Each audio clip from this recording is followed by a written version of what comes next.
Pues desde el domingo, incluido el lunes, ayer, y tengo entendido que hoy también martes, las redes han estado muy calientes, muy agitadas con el tema de las 3 personas que desgraciadamente fueron asesinadas en un campo de la Isabela. Ha estado eso incandescente, y lo que llama la atención y preocupa de esto es que no se trata de noticia, porque ya la noticia pasó, es decir, el hecho ocurrió el domingo, sino lo que se está agitando, lo que se está promoviendo con este tipo de publicaciones que son tan recurrentes, especialmente en las redes. En el día de ayer yo decidí preguntarle a mis estudiantes en la UAS cuál era su opinión acerca de esos acontecimientos. Por suerte, la respuesta fue muy sobria, fue una respuesta basada en justicia, fue una respuesta basada en manejo institucional y una respuesta basada en la no violencia. Me encantó. Yo no participé sino hasta el final. Me generé ese tipo de interacción entre ellos, y qué bueno que sentí una reacción bastante madura entre mis estudiantes. Este caso tenemos que tratarlo, este caso tenemos que oxigenarlo socialmente. Este caso que pasó, primero insistiendo para que crímenes como ese no ocurran o se reduzcan. Pero es un llamado a la sociedad a fomentar la no violencia, la no agresión.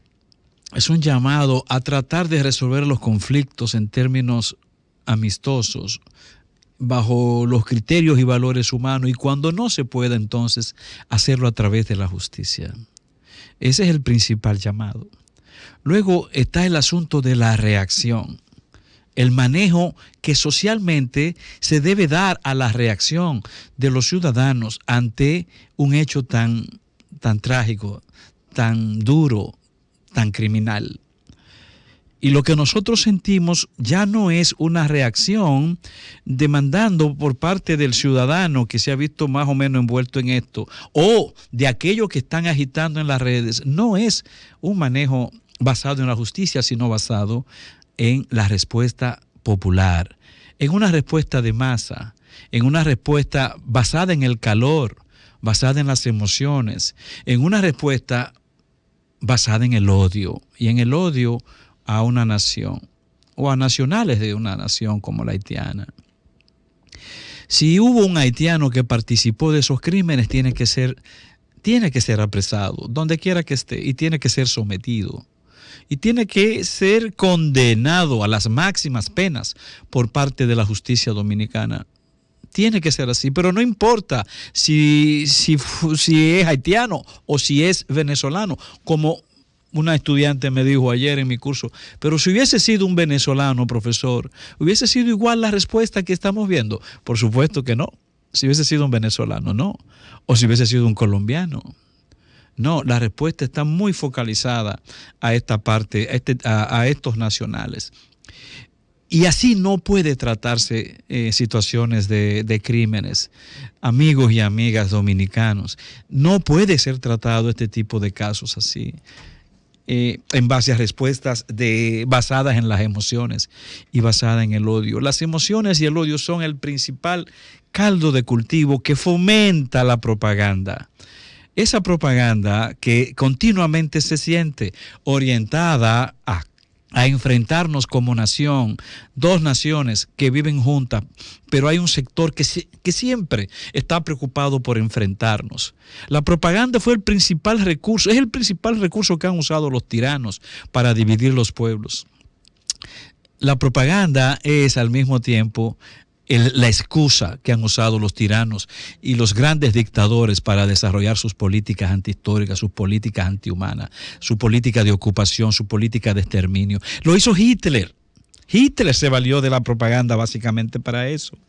Pero también, señores, hubo un caso en el que quisiera que prestemos atención a esto. No estoy comparando nada ni con Hitler ni con lo que voy a decir ahora. Simplemente estoy sacando a relucir situaciones históricas que han pasado y que han manchado la historia también y la vida de la humanidad. Por ejemplo, en el año 1994, en Ruanda, es conocida como la masacre más terrible que haya pasado el continente africano.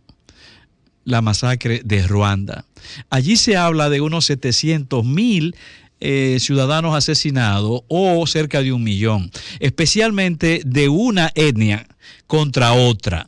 Pero que en el fondo, según todos los estudiosos, no había tal diferenciación de etnias, sino que eran dos grupos sociales que venían de tribus distintas miles de años atrás y que finalmente en estas luchas políticas y además basado en la influencia del coloniaje, finalmente la mayoría Hutu que tenía el poder en Ruanda terminó asesinando a cerca de 1,000,000 de personas de la llamada etnia, ¿cómo se llama? Tutsi, ¿no?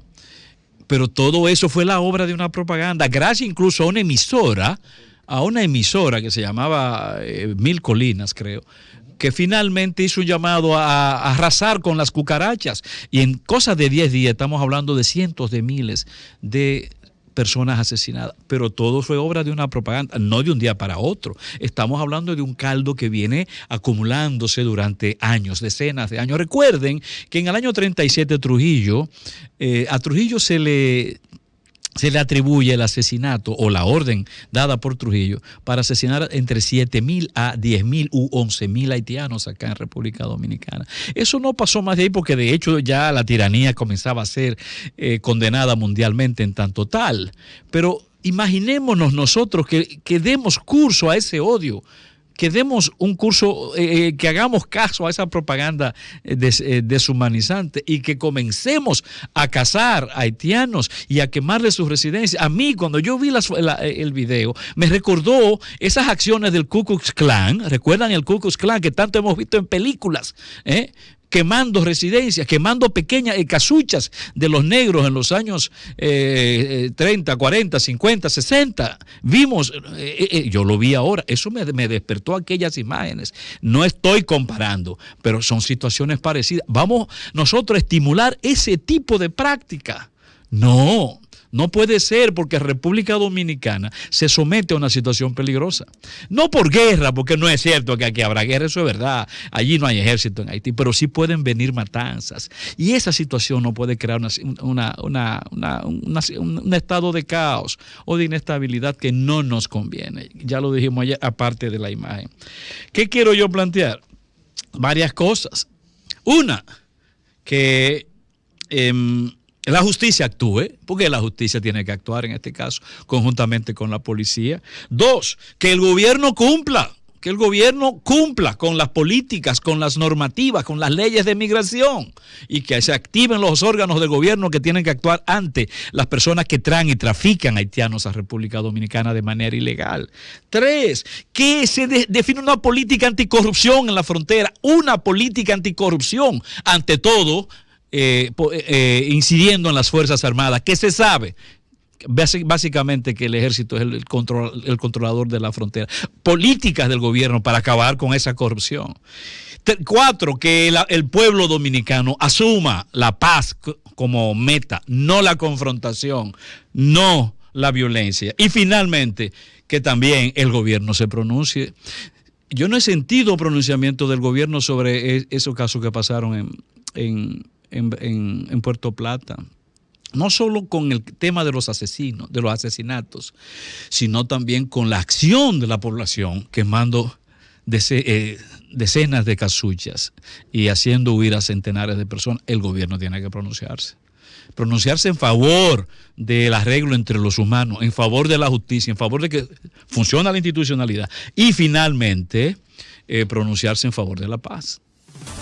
Síguenos en las redes sociales. Búscanos @Sol1065 FM. Lo mejor de nuestro contenido más cerca de ti. Sol 106.5. una estación RCC Miria.